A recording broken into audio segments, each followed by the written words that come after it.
Hello and good weekend to all. This is Adil bringing you a analysis from an intermarket analysis point of view of the FTSE 100. So intermarket analysis for the FTSE 100 weekend for the week commencing.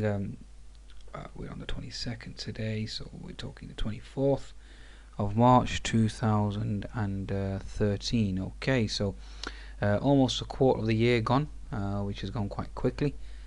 With regards to the speed and the nature, and so what are we dealing with? Okay, so let's cover the FTSE 100 and let's see what we're expecting this week. Last week I gave a forecast of around 6600. Obviously we hit that.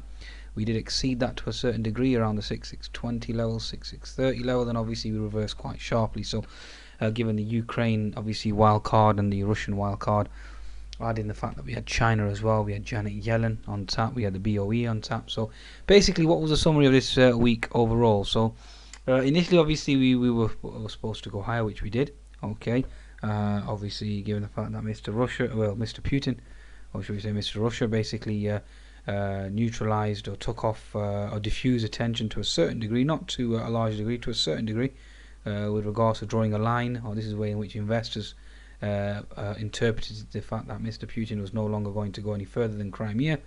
Obviously, he's obviously misbehaving over the weekend with reports of further military intervention by Russia. So basically, it's the boy who cried wolf, and so it's basically the fact that who exactly is going to believe him. Do we really believe Mr. Putin? So obviously the markets experienced quite a powerful short squeeze, and then eventually sold off going into the weekend, given the fact that the uncertainty with regards to geopolitics again, and given the fact that China was obviously down, you had weak data overall as well, and obviously adding the curveball of Miss Yellen, basically individuals interpreting her 6-month timeline for rate hikes. Obviously that's not good for the QE junkies. Obviously they were shell shocked and the markets went into a bit of a spiraling downward effect. So adding the fact that obviously emerging markets remain a concern with regards to Turkey's ban on Twitter, obviously that's not good news, and obviously the political uncertainty there at the moment. Obviously the Prime Minister is involved in a scandal that hurts USD/TRY, which is a Turkish lira, and obviously that sends emerging markets into a tailspin again. Adding the fact that the Ukraine situation still remains tense, to be honest, given the fact that the Americans put sanctions on the Russians, and obviously that's not going to diffuse anything at all. If anything, that's going to pour fuel on the fire, and obviously Mr. Putin rages on. So it'll be interesting to see what he does over the weekend, given the fact that his military interventions are continuing, with several reports, obviously, of land grabs, etc. So we'll see if he goes any further. Okay, so again, we can't trust Mr. Putin's words. He's renowned for reneging on them and obviously doing the opposite. So that's still in the air, given the fact that the US sanctions are on, and obviously the Americans have ramped up the surveillance on the inner circle of Mr. Putin again. So with regards to freezing assets, etc., etc., and I can't see the Russians sitting down and just accepting that with open arms. I'm sure they'll retaliate, and obviously that will certainly raise the heat as well. So again, adding the fact also you got China as well, adding the fact that you had the BOE being, let's say, not dovish, but certainly neutral stroke hawkish, so obviously that certainly doesn't bode well for the FTSE with regards to that. Although the sterling has fallen quite considerably, so that's going to help the FTSE going into next week. Okay, you had Janet Yellen, obviously misinterpretation of rate hikes, and obviously the markets seem to be basically frozen now. With regards to the clarity with regards to Miss Yellen. So these are all variables obviously going into next week. Okay, that will be in the back burner. Okay, but having said that, given the fact that individuals initially misinterpreted or basically interpreted it correctly, and then obviously then they tried to do some damage control with regards to Miss Yellen's statement, because the FOMC statement was overall still remains dovish because it's data dependent. But adding the fact that Miss Yellen incorrectly answered a question and mentioned threw in a curveball of a 6 months time cycle for rate hikes, that obviously sent everybody into a bit of a frenzy. So again, that's debatable. Okay, given the fact that the market rallied the next day and closed the gap and literally moved even higher and went and tested the highs, and the HNS, for example, on the S&P 500, this is something that I'd flagged with subscribers and basically all my followers on Twitter as well. If we go to the S&P 500, this is something that I'd flagged on a daily chart. So basically I was expecting, given the fact that Miss Yellen's curveball, the Chinese curveball, the Russian-Ukraine curveball, emerging market curveball, so they were all factors in terms of fundamentals, all confirming the right shoulder here. Then obviously the markets were to flush and move lower. Obviously that didn't happen. Okay, obviously that didn't happen because initially the market sold off. The right shoulder is in at 75% fib. What happened? Obviously individuals reinterpreted or basically damage control from the Fed, stating that obviously Miss Yellen did not refer to the 6-month timeline. That is not true. She's obviously mumbled, jumbled, made a mistake due to her first conference, and she's obviously got nervous, etc., etc.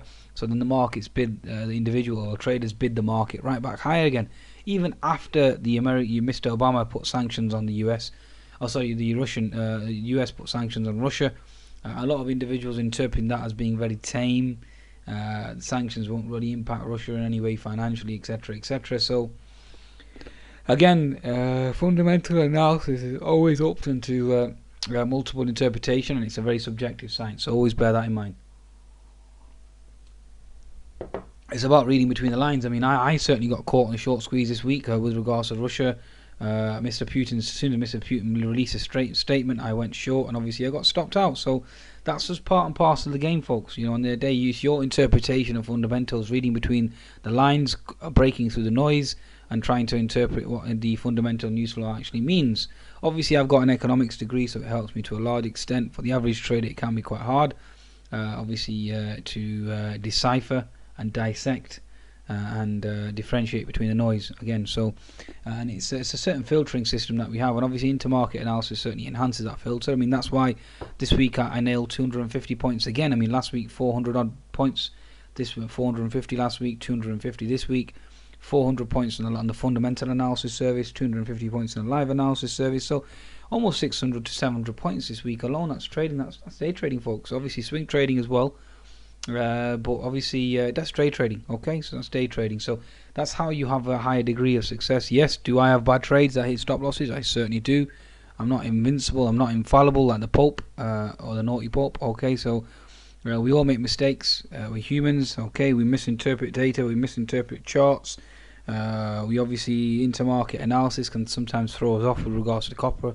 Obviously, we are making it move south, etc., and the market's not following, so on and so forth. So you get divergences, you get lags, you get convergences, obviously, and then it's just the way in which you interpret the markets. Again, it's about training your mind, training your eye, and obviously cutting through the noise. Okay, so basically that's what happened. So obviously I got caught out there as well with regards to the right shoulder, the market short squeeze right back high, and obviously that's what's happened right now. So what's going to happen going into next week? Okay, so I mean the key usually is the Nasdaq. Okay, so first of all, I always encourage everyone to look at the Nasdaq because that will always give you a heads up and give you a confirmation of exactly where this market's going. Okay, so the Nasdaq itself, or only thing that you have to bear in mind, the Nasdaq, you have an unfilled gap here at 3630, so bear that in mind. Given the fact that the Russian tension obviously is ongoing, that's something that's certainly worth keeping an eye on and see if the market gaps down.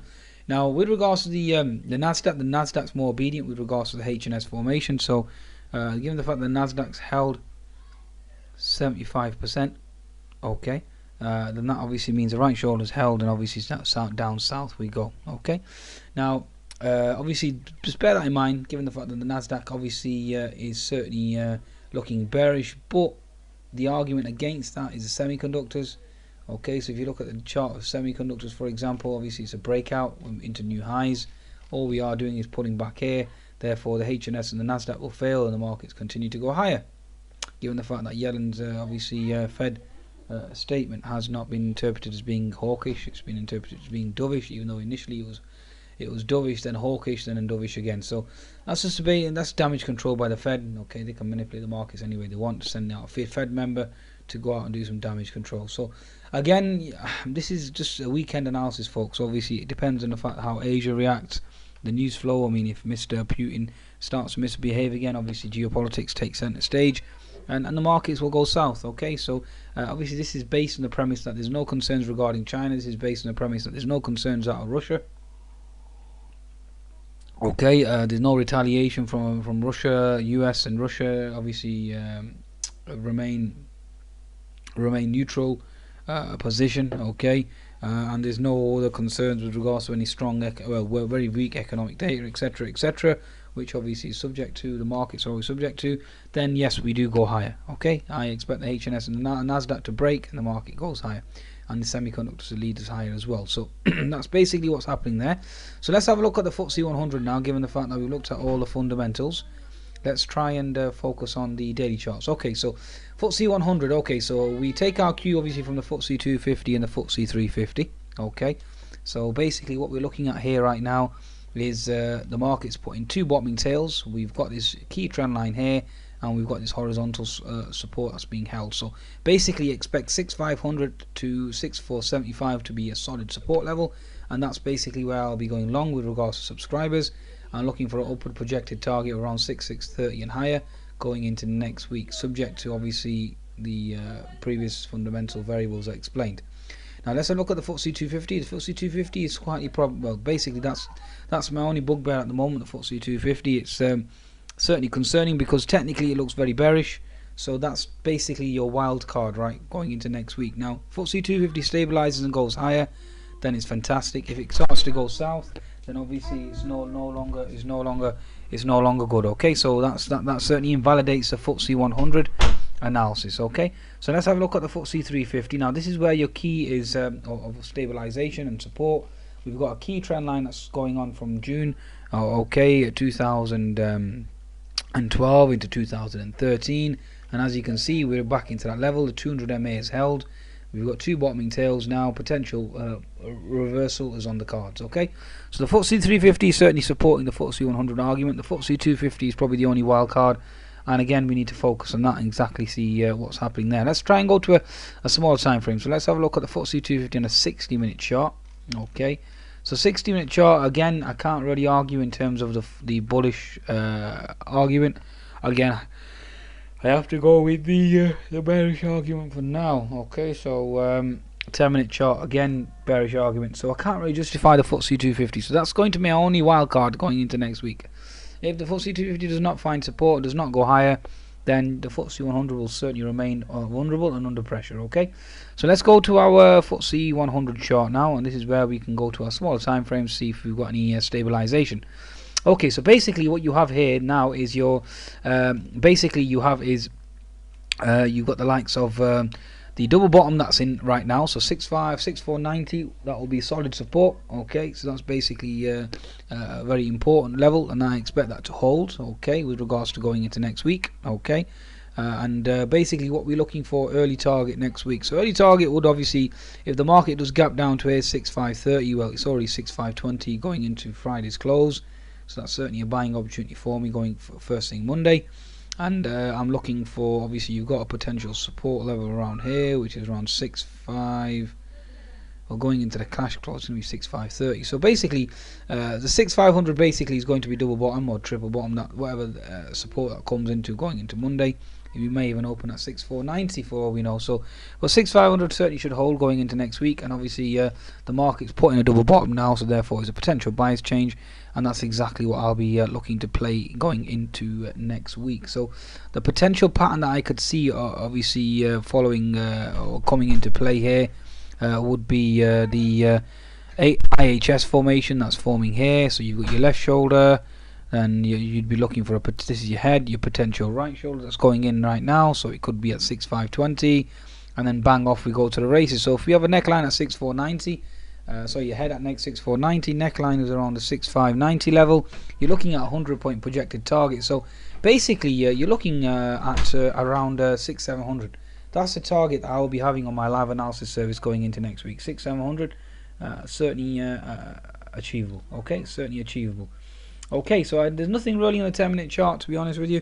Really, at present, all we know is 6570, obviously, solid resistance. The 65, this level here will be very important. This level here, obviously, previous resistance equals support, which is around the 65. Let's confirm this. Yeah.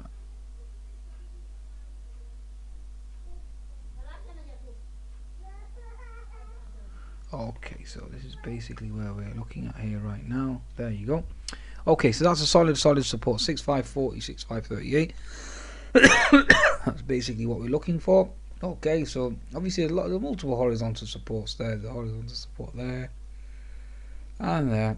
Okay, so that's basically what we're looking for in terms of going into next week. Okay, so there's all your support levels going into next week. Okay, daily chart, obviously we're looking to base it and then obviously project higher, and so far so good. Okay folks, so that's basically what my wrap up is with regards to the FTSE. Obviously I've explained the fundamentals, provided the Russian situation calms down, provided China obviously, given the fact that, having said that, the Chinese market certainly one that we just bring up for you quickly as well. Hopefully I've got the Chinese market here on a daily chart. Bear with me 1 second. No, I don't. Okay, well, what I'll do, I'll put that up on my my website. Have a look at that later on. With regards to Nikkei, that's probably a key index that we can look at. Okay, so Mr. Abe has stated, Mr. Abe has stated over the weekend with regards to its inflation target. Although we do have a H&S formation, we are into key trend line support. I can't see the H&S playing out because Mr. Abe has mentioned that the inflation target remains his main goal, given the fact that Mr. BOJ is certainly easing. We should certainly see a projected move higher, and there's a gap there that needs to be filled at 14.810. So, and also with regards to the Chinese markets, we did rally last Friday, so going into Thursday and Friday, so Chinese market certainly had a stellar performance. Adding the fact that you also have the CRB index now into support, so that's something else that we can certainly keep an eye out for. Okay, so you've got CR inverted head and shoulders there pattern on the CRB index, so that's something that certainly needs to keep kept an eye on. Okay, so that's basically where we closed on the 21st, and the market certainly seems to be making a brewing with regards to the inverted head and shoulders. So obviously Miss Yellen is obviously maintaining her current stance, remains dovish, dollar weakness, and the commodities eventually break out and projected growth going forward. So again, there's a lot of questions. I'll take. I mean, I always encourage people, if you do really want to learn, this is something that I send my subscribers on a daily basis, and you can do so on the by taking a 1 week trial on the live analysis service, where I send my trades, I send my entry, exit, my trade management, trade commentary, technical analysis, fundamental analysis, and intermarket analysis. So I basically trade. I share my trades in real time, and obviously people can observe and study the analysis after the trade's been taken, so that they understand as to why that trade was taken, so eventually they can think independently for themselves. Okay, you can take the free trial here, you can read up about the live analysis service here, and like I said, the markets are dictated by Asia, US, and obviously European markets, and obviously the bias can be constantly shifting and changing based on the geopolitics and socio-economic news that comes out. Okay, so risk on, risk off, wax on, wax off. Take care and goodbye now.